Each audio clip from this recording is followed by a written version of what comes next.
Welcome to our webinar on research on book and media objection policies in Florida's public school districts. Our thanks go to Patrick Sweeney, Political Director for EveryLibrary, for inviting us to share our work with you. I am Sector. I am from the League of Women Voters, and I co-chair its Education Action Team. Our team is comprised of 26 local leagues representing many counties throughout Florida. Our work includes responding to legislation through advocacy and by informing the public of how some legislation may affect school districts, staff, and students. We also build support for that which we think will positively contribute to student success or advocate against that which we think will be harmful. When House Bill 1467 was signed into law in March of 2022, districts were required to create policies for objections to materials a member of the public considered pornographic. The next year, HB 1069 extended book restrictions and outlined a more elaborate process for addressing book objections. Both bills are confusing and vague. If you are familiar with the League of Women Voters, you know we are a nonpartisan organization. We don't endorse candidates, but we do take positions on issues. While the League doesn't believe every single book should be in a school or classroom library, we do not agree with banning books or media. Our view is that all children need to have access to materials they can relate to, history that is truthful, and stories with characters like themselves. Further, we feel that no single parent should be able to decide what books would be off limits to all children. The League's Education Action Team wanted to study how districts were responding to the requirements for library books and media objection policies. And we were so fortunate that Florida's Freedom to Read project was interested in working with us. I know you will have questions for our panelists, so please enter those in the Q&A box on your screen. I'm pleased now to introduce our incredible panelists to you. Nancy Van Note Chisholm, PhD, is co-chair of the Education Action Team of the League of Women Voters of Florida and served as chair of the Study Committee on Library Objections Policies. Marjorie Rohrbach is a retired English teacher and school library media specialist. After earning a BA from Notre Dame College of Ohio and an MLS from Florida State University, she taught in Broward County, Florida schools for 34 years. She is an active member of our statewide education action team and also the League of Women Voters of Broward County, where she served in several leadership roles and is currently co-chair of the Broward County League's Education Committee. Stefana Farrell is the parent of 2 Orange County students and the Director of Research and Insight for Florida's Freedom to Read project. Nancy will now start the conversation about our. As you can see on my slide, the title of our study was Library Book and Media Objections Policies, an Analysis of the State of Affairs in Florida. The full text of that paper is on a URL on our last slide that will be shown later, and that shows our texts and the references that we used in the conducting of the study. The study was conducted in spring and fall of 2024, and the authors were a subcommittee of the Education Action Team that Jill has just described. Our goal was to help districts to develop and use policies on library materials objections that would both satisfy the law and the requirements of the Florida Department of Education and also avoid excessive removals of materials. These are the methods we used. First, we reviewed the policies in Florida statutes, and Jill has mentioned two of those. We actually looked at 5 laws, and Jill mentioned the 2 main ones. We actually reviewed the requirements of the Florida Department of Education, the regulations that were made, and 2 key memos that came to the districts from the chancellor. We then examined the websites of 67 Florida districts. In Florida, as in many other states, the county is the school district. There are 67 of them in Florida, and we looked at the websites to find their policies. We next assessed the completeness and the adherence to the law on those policies, and then the ease of access. That's where we ran into our first problem. We thought this would be pretty simple, but the policies were nested in various parts of the websites. Sometimes it would take 3 or 4 clicks to find them. Sometimes they were in the board docs software of the district, and you had to scroll through all the other regulations to find these. So that was a preliminary difficulty that we encountered. We then compared the policies to model policies that we had obtained from the Florida Freedom to Read Project, the American Library Association, and also some others. We will talk about that in a minute. And then we reviewed information and implementation practices from many districts. These usually were from reports in the media that were published, meeting minutes, public testimony, and so on. We found, first of all, that both the legislative and Florida Department of Education guidelines were confusing, and Jill has mentioned that. A key problem was the distinction between adopted instructional materials and library materials. For many years, Florida has had regulations about adopted instructional materials. Those are materials that have been adopted by the district, such as a social science textbook, and citizens could issue complaints about those and objections. When the new legislation began to concern library materials, the distinction between those adopted instructional materials and library materials became somewhat confused. There was also a problem with the media specialist training that was offered by the Florida Department of Education. By law, the department was required to offer this specialist training, and all media specialists were to attend. They attended in the summer before the first school year after the legislation was enacted.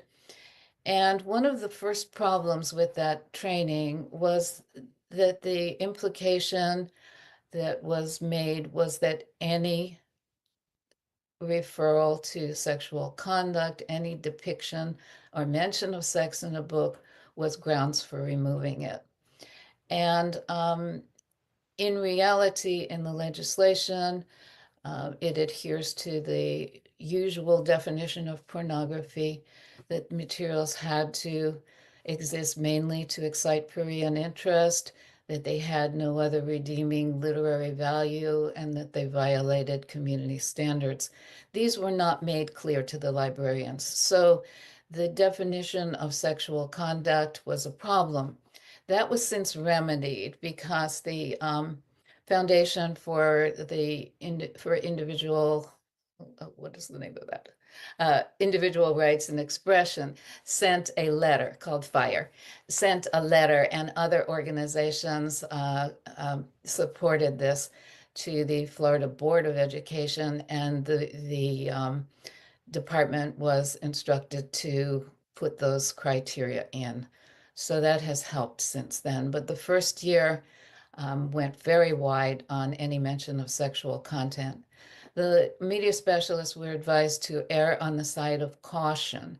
They were told that if anyone found a material that contained something in violation of the standards that they faced a felony penalty.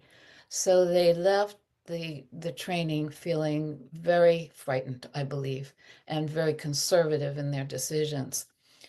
Finally, at the end of the training, there was a checklist of criteria for removal that really had been taken out of the legislation for adopted instructional materials. So there's the confusion once again. The templates that we used for comparison of the policies were materials from members of the organizations that generate policy language. There are two main ones used by the districts in Florida. One is Neola, which services districts in other states as well. The other is NEFEC, which was instituted to help rural districts, particularly in Florida, for policy writing, and then other districts have since adopted some of their templates. We also looked at a model policy that had been generated by the Florida Freedom to Read project, and also the criteria put forward by the American Association of School Librarians and the National Coalition Against Censorship. So what we did with all of these criteria was array them into one model policy on the left-hand column of a spreadsheet. And then on the right-hand columns, we put each district, and we matched their policies with the criteria in the left-hand column to see how they corresponded with the model policy. In our findings, we found that about 25 of the districts use the Neola standards and 21 use the NEFEC template. NEFEC allows more variations than Neola, so there were sometimes added or subtracted parts of the template. We found that 3 districts did not have any policy filed at all. That we could find, and the other districts came up with their own policies using their attorneys or other sources. We found that in the case of those who used the Neola and the NEFEC templates, there was clarity between the instructional materials and the library materials because Neola separates those two out, and NEFEC only applies to the library materials, at least the template that the districts used. We also looked at the presence of the specific materials objection form. This was mandated by the Florida Department of Education to be on all websites, and it was to be the form that people objecting to library materials would use. And the template did allow for the districts to put in some supplementary information about who to contact and those kinds of things. But basically, it asked for the same information. So we looked to see if the websites contained this template. And we found that only 41 had, of the 67, had the template, had the form on it. Others had their own forms, which varied from a few lines to a more extensive form. In the case of 4 districts, they had no such form on their website. Now, again, these were looked at in May of last year, and things may have changed since then. With respect to who can challenge an objection, there was very good clarity across all of the districts. In Florida, this is a resident of the district or a parent in the district. And that was pretty much clear on all of the websites. We did, in our explorations further, found ways that people were getting around this by getting proxies within the districts or other things. But in the policies, they were clear about who can file an objection. Last year, in 24, legislation was passed limiting the number of objections that residents of the district could make to 1 per month. And the districts in May, when we looked at them, were starting to put this language into their policy. Not all of them had that, but I assume that that may be continue to be updated now. Most of the policies allowed for a preliminary objection without a formal filing of the form.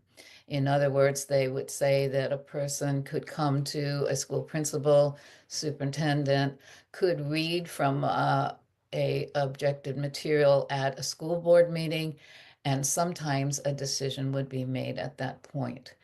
But most had both an internal and formal review stages.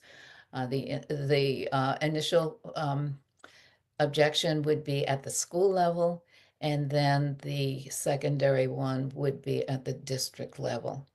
When we looked at the criteria that were outlined for both of those levels of review, we found that they lack the specificity of the model document. The model document would talk about things like having a quorum at the meeting, posting meeting minutes, and so forth. And most of the policies did not get into that detail. So we saw basically some compliance with or some match with our model document and some things that did not match. We then moved to a composite case study, and we did this because we really wanted to get into implementation issues, and we really wanted to portray the kind of confusion and struggle that districts were facing. So as I mentioned, we looked at newspapers, we looked at meeting minutes, testimony that was offered about book objections to form this composite of a district that is not any one district, but reflects the patterns across several districts. So first we show how this composite district originally had policies adopted for instructional materials, but after 2022, they had to move into library policies and the transition that districts had to make.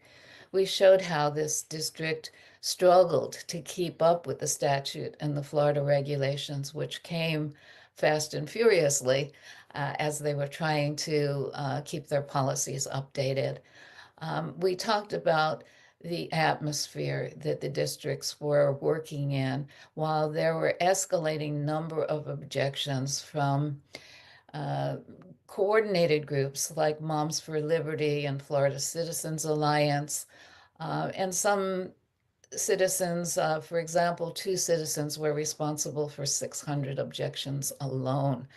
So these were coming to the district, adding to a lot of confusion and contention at board meetings, staffing problem and costs because librarians, media specialists would have to review all of these documents. Often the districts had to provide for summer salary for these reviews. A lot of costs were involved. Next, the districts had to deal with, or they demonstrated some inconsistencies in the implementation of the policies. Sometimes they went around the policy and settled things informally and did not take some of the objections through the full process. Next, as I've mentioned before, the media specialist training was led to the media specialists being very conservative and often somewhat frightened. And what started happening was an increase in internal removals. These were removals of library materials that were not generated by an objection, but were made in a sort of preemptive way. And as I've looked at some of the weeding lists that the media specialists use to take off outdated or low circulating materials, I also find that they increased by, in the case of my county, they almost quadrupled in the last couple of years. So more materials are being weeded out, and I suspect that many of them are because the media specialists feel that they will soon be objected to or could be objected to. They also may not be ordering a lot of books, so the acquisition lists certainly could reflect that. So in these districts, there then were legal challenges added to all of the other confusion. So we attempted to really show from the district's perspective how difficult an environment this is to operate in and how some of the challenges and mistakes operate from this. And now I would like to turn to Margie Rohrback, who will talk about what did we recommend after all of this. Okay, in summary, here are the main issues we discovered. First, some districts don't even have their policies posted online where parents and residents can find them. When policies are posted, they're often buried deep within district websites. Next, we found widespread confusion about the difference between classroom materials and library books. This is important because they're governed by different rules, but districts often mix them up. Also, many districts aren't clear about when books should be removed. Further, the law has specific criteria about harmful content, but some districts are removing books without properly applying this criteria. And the policies we found often lack important details about how the review process should work. In some cases, we saw the proper review process being bypassed entirely. For instance, books being removed after someone reads passages at a school board meeting without going through the required formal challenge process. Based on our findings, we've developed several key recommendations for policy development. First and foremost, districts need to clearly separate their processes for challenging classroom materials versus library books. This isn't just the League's preference, it's actually required by law following a March 2024 court settlement. We are recommending that districts create detailed, specific policies that spell out exactly how challenges should be handled. These policies need to be easy to find on district websites, ideally just 1 or 2 clicks from the homepage. It's crucial that districts follow their own policies consistently. We found cases where districts skipped required steps in their own review process, leading to premature book removals. We also recommend that districts require the standard Florida Department of Education objection form from the very first contact about a book challenge. This will help track all challenges from the start and will prevent informal removals that bypass proper review.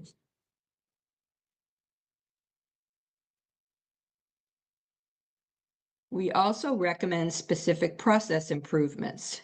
A key issue we found was books being removed after public readings at board meetings without going through proper review. We recommend requiring challenge forms before anyone can read any book excerpts at any meetings. Districts need clear timelines for handling challenges, and these timelines should be public so that everyone can track the progress. The whole process needs to be transparent, what we in Florida call in the sunshine. All our decisions about challenged books should be posted online. This will create a record and help other districts that might face similar challenges. We also recommend that districts create clear procedures for requesting that removed books be reconsidered and potentially returned to shelves. This is currently missing from most policies. So in conclusion, while we recognize that legislative changes could help improve the situation, districts don't need to wait for new laws to make their processes better. They can act now to improve their policies and procedures. We're calling on our districts to carefully examine their policies and use model policies from organizations like the American Library Association as guides. The goal is to create a fair, orderly process that will protect both parental rights and student rights, access to high-quality library materials. It isn't just about following the rules. It's about maintaining strong library collections that serve all students while respecting community input. Thank you very much, Margie. So I'm going to talk about the legal challenges happening across the state, and I'll start with Escambia County. There are two current lawsuits there, one where the authors of Antango Makes 3 have filed a lawsuit about the removal of their book. The district had multiple committee reviews decide to retain the books, and yet when it was appealed to the board decided that the majority of the board decided that they were going to remove the book. And there is a lawsuit arguing that this was viewpoint censorship that is discriminatory and not required by any of the current standards for what should be on the shelf. The other lawsuit is filed by a number of organizations as well as parents and students. This lawsuit also argues there has been discriminatory removal, and the law is to blame for that. So this was initially filed under HB 1557. There's also the expansion of 1557 with HB 1069. And the district has continued to withhold access to books while they are reviewing both their policy, while these lawsuits are going on, and the books have remained off the shelf and unavailable. There has been some progress on this lawsuit. The books that were initially restricted because they had, because the objector had said that they were harmful to minors, those books do not meet the legal definition of harmful to minors. So those books are allowed to be on the shelves. They do not contain sexual conduct.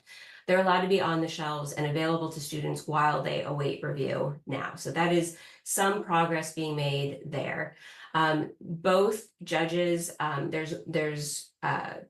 of the lawsuits is going to an additional argument. They're taking kind of off to the side where the district has argued that the board members do not have to be deposed. So that is right now being considered. The other lawsuit, a judge has said, you know, you may want to move to mediation on this and try to get to a settlement agreement. And that was actually suggested after the settlement in Nassau County. So I'm going to kind of jump to the other side of the screen. There are two lawsuits that have been settled. Both lawsuits were brought by the authors, again, of Antango Makes 3.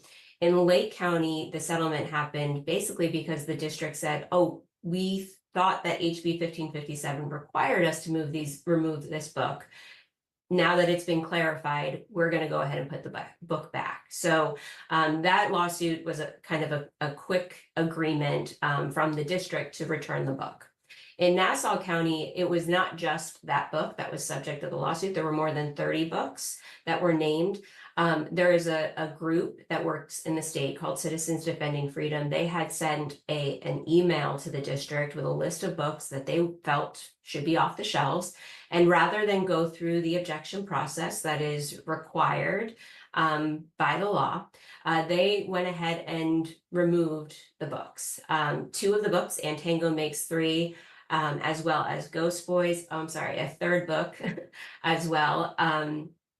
These three books were removed based upon what the district said were circulation data, where the other books were removed because the district quickly saw sexual content in the books and decided that they didn't fit the qualifications in the law. So they did not go through an objection process. They did not get a full review according to which was laid out in the policy of what should have happened. They agreed to settle, and so most of the books were returned to the shelves. There were 12 that were set aside that the district said, we will make these available to students over the age of 18 and to any student that has parent permission to have access to these books. And the rest, and we're going to take them through a review process where they will be reviewed in their entirety by a committee. And so they they put that forward. The 12 books were posted online, and since that time, so this settlement happened in November. It was formalized by a judge. Since that time, CDF has made many threats to the district, and they have filed additional objections. So they have filed formal objections to all of these books. For books like Antango Makes Three and Ghost Boys, they have declared them either pornographic or harmful to minors. So the district has made them unavailable to students while they await review. And we are now looking at, again, more than 30 books are off the shelves. And these reviews are going to take probably a year to complete. They're averaging about 2 scheduled per month. And it's putting the district through kind of this cycle of, we're gonna, even if we decide to retain a book, somebody else can come through and object to that book again, and we're going to have to re-review that book again, because there's nothing in the law that says once a decision is made, that decision will stand for 5 years, and the district is under no obligation to take it back up and under review again. So we're kind of seeing some districts re-reviewing books year after year because the objectors didn't get the initial response that they wanted. In Orange and Volusia, there's another lawsuit. This is probably the newest of the ones listed, or this is the newest of the ones listed. So Orange and Volusia are facing this legal challenge. It also names the state. And there is, the state has filed motions to dismiss, arguing that it's not the law, that it's the individual districts that get to decide what is and is not appropriate for their shelves and what should be prohibited. And so the districts have said, well, we've removed these books because we feel as if the law requires us to remove these books. And in the case of Orange, most of the books that have been listed in the lawsuit, named in the lawsuit, both by parents who have said, I would like my student to have access to this book, but it's no longer available. And then the publishers and the authors who have had their books removed.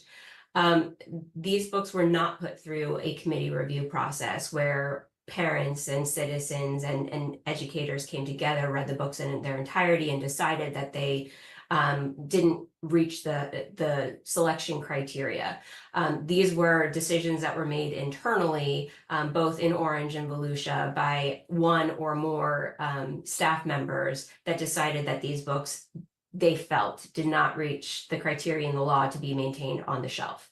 And so the challenge here is this idea that HB 1069 broadly removes access to books and allows only a select few to decide very quickly and with discriminatory means, possibly, that these books shouldn't be on the shelves and deny access to them.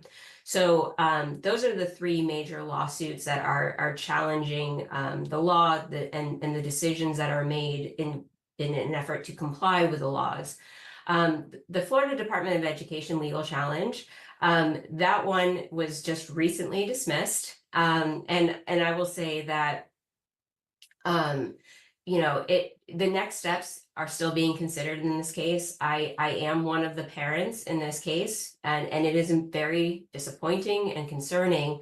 This decision, as well as the Federal Department of Education's announcement that they will no longer investigate complaints of discriminatory censorship, it's very troubling, because what it does is it allows a select few to have the privilege of defining and redefining what materials are appropriate for all of our children.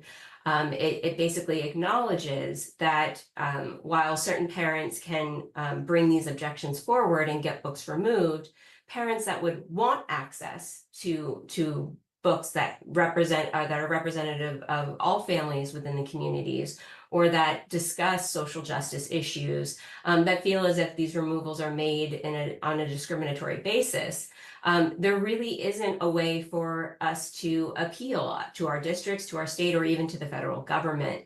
And so, the recommendation for the League of Women Voters to bring back a way to reconsider removals when there's clarification on the law, or when there are changes in the law that may allow for books to come back, like the Equality Florida settlement that happened last year. It was made clear that classroom materials are not the same as library materials. And so while there might be limits on instruction, that does not limit what's available in the library. That could bring back hundreds of books across the districts where, for that first law, 1557, passed in 2022. The settlement didn't happen until March of 2024. So for almost 2 years, we had districts confused over whether or not they could have these materials in the library, and books were removed that had LGBTQ plus representation or that discussed things like Black Lives Matter. We could bring those books back potentially, but we need a process for parents to say, I would like access to these books. Can we please reconsider these materials? I did mention the Office of Civil Rights. There were initially complaints filed, some out of the state of Florida, one that was publicly announced for Collier County. Those have since ceased. The recent announcement from the Federal Department of Education said that they were going to stop investigating the complaints that were filed with the specific department coordinator, the book ban coordinator that that President Biden's administration had put in place. So for now, it doesn't look like the Office of Civil Rights will be investigating complaints of discriminatory censorship. That will bring us back into that final roundup of what we've seen districts doing over the last 3 years since this censorship, since these policies were put in place. So the policy implementation issues that we've seen, Nancy covered many of them. HB 1069 guidance, it took a while. So the initial library media training came out in January of 2023. HB 1069 went into effect on July 1st. And that did change a lot of how challenges were both accepted at the district and then put through the process at the district level. And so the library media training wasn't updated right away. We didn't get that training update until July of 2024. So in the interim period, the Florida Department of Education had released a memo in October of 2023. And this memo, as Nancy stated, confused whether or not any and all descriptions or depictions of sexual content were prohibited.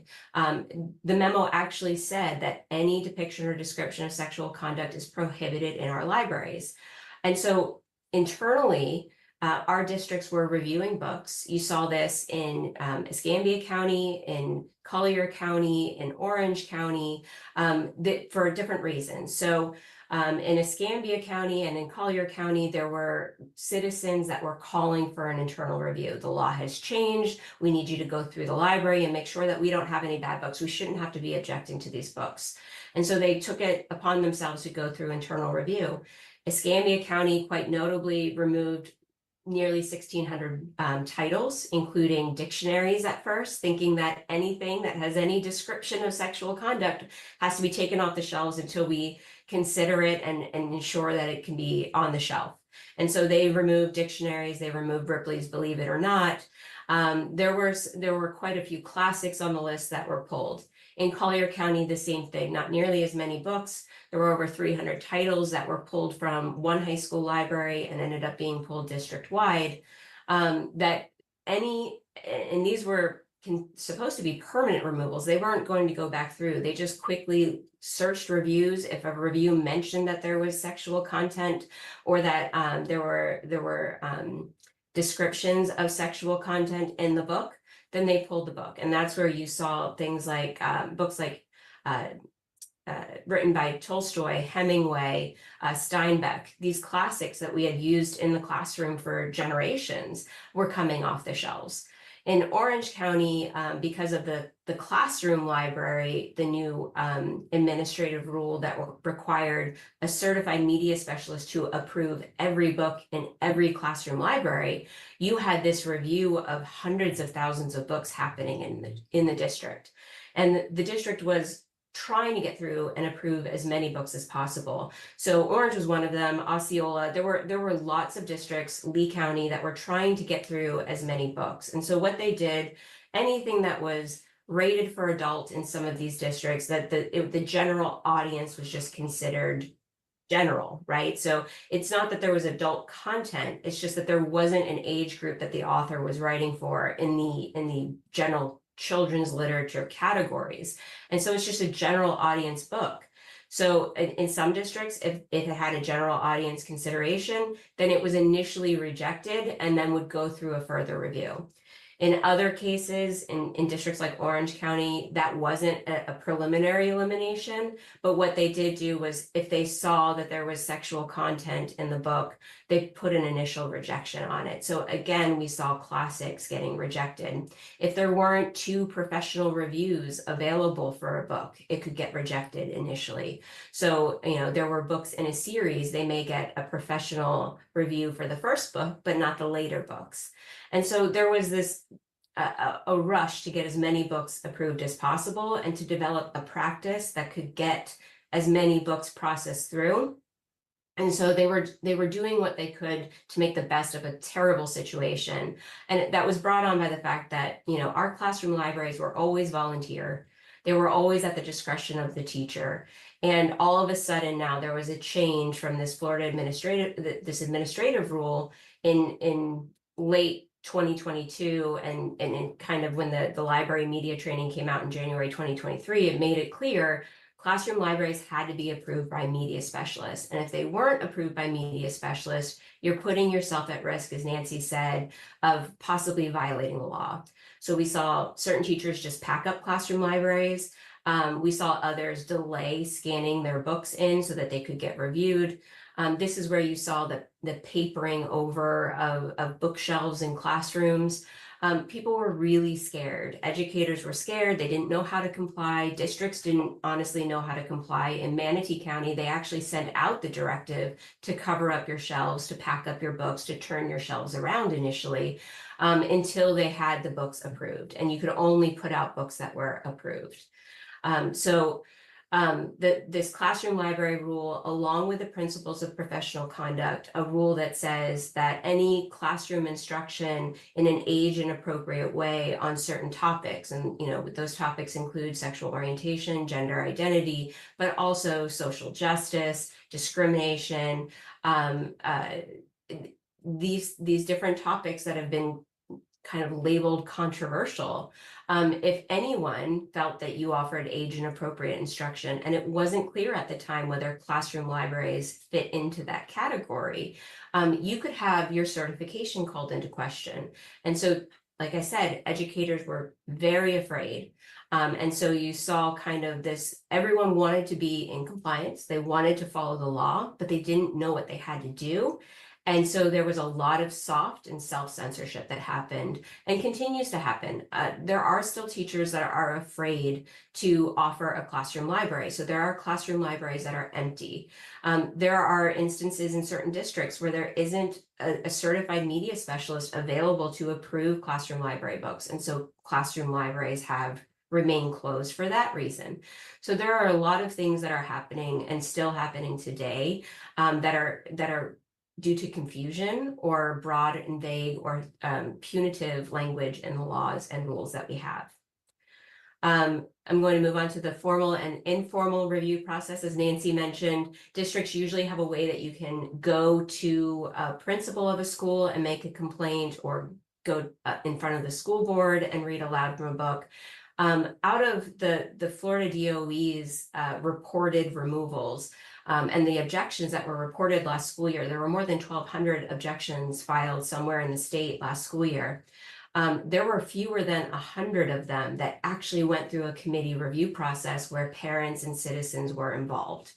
Of those, there were 36 that were overturned. So these committees read the books in their entirety and decided to retain the books for a certain audience. Some of them were only high schools, some of them were certain grades within the high schools, but these books were retained by the committees. Those committee decisions were overturned by their school boards. And that happened a lot in Hernando County in particular, where we saw you know, certain school board members just say, I'm always going to vote to remove a book. It doesn't matter what the book is. And they consistently, every single time a book was appealed to the school board, they voted to remove it. The most public case of this was in Indian River County, where it was a 3-2 vote to remove the book, ban this book, which is a book that's written for kind of that fourth grade through 7th grade age group. It had no sexual conduct in it whatsoever. It did reference a non-fiction sex education book for teens in the title, and the district had voted to remove that book. And so they said, because it referenced that book, and because of in the case of one board member said, because it encouraged to defy the authority of the school board, they felt it was that it should be removed. And so they voted against the committee decision to keep the books. And there are many cases, like I said, there were fewer than 100 that actually went to committee, which meant that these objections were either being decided by the principals themselves, and that happened quite often in Volusia County, in Manatee County, in Martin County, or they happened through an internal review process. And so this formal versus informal is important. The informal process, although the objector might file the form, if you allow for one person who is afraid for both their job and the livelihoods of everyone that works, that they're associated with, that works in the school with them, there's a lot of pressure to remove that book. And if you fail to involve other parents, if you fail to involve the community in a discussion, you actually are, you are going to encourage this soft and self-censorship. And that's what we see happening in most cases around the state. The final thing is the targeted weeding. And again, this is more soft and self-censorship happening because people are scared.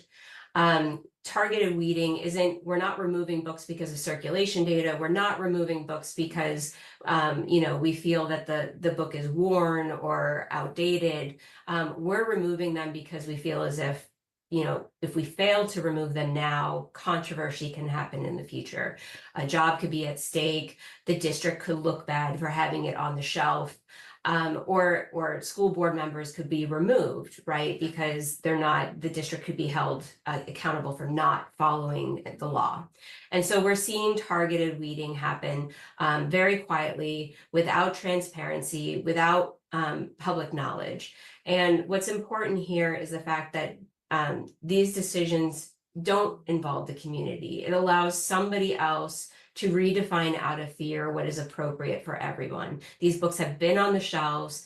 They have been either checked out or requested by students. They're there for a purpose. And if the circulation data is still there, they're still being read by students. And we have found that through the public record process, that across all districts, looking at the state at large, more than 95% of students have full access to their libraries granted by their parents. It is a very small percentage. Orange County is named in a lawsuit. 99.8% of students have full access granted to them by their parents in Orange County. Nassau County is over 99%. Escambia County is over 99%. This is not a majority parent movement where parents are calling for a complete redefining of what is and is not appropriate for our schools. Most of our parents are saying, I trust our media specialists to make these decisions. And if necessary, I can step in and curate and put boundaries where I feel appropriate for my child without impeding the rights of another student and another parent. And so what is happening across the state is it's not uplifting or upholding parental rights. It is discriminatory. It is impeding on the rights of the student to access information about their communities, about our shared history, and about information that is really important to them as they prepare for adulthood. Most of the books that are being targeted are books that are opportunities, cautionary tales to learn from a fictional character about mistakes that can be made. They might contain drugs, they might contain alcohol, they might contain issues. A lot of the books that we see being removed contain issues of sexual assault and rape. And these are books where students can learn, hey, these are dangerous situations I could be putting myself into. These are reasons for me not to drink, to not do drugs, to not to go down that road. And they're learning through a fictional character instead of making the mistakes in real life. And so when you hear things like we need to protect the innocence of our children by keeping these cautionary tales from them, we're really doing a disservice, because these books speak to kids in the language that they speak. They have characters that look, act, think, speak like them, and they can learn through the mistakes of these fictional characters instead of making the mistakes in real life that would have life-changing outcomes and truly ruin and take away that innocence if these mistakes happen in real life. So these are the issues that we see, and I really appreciate the showing up here today and taking an interest, and appreciate the League of Women Voters for doing this work and getting the word out about the issues that are happening and making these smart evidence-based recommendations to our legislation. Well, I want to thank all of the panelists for the information that they have offered us today. I'm sure many of you in our audience have questions for them. Clearly, what has happened is it's not only confusing, it's disturbing, and I want to assure you that the League of Women Voters Education Action Team is going to continue to press on this issue. But what we'd like to hear now are your questions and our panelists' responses to them.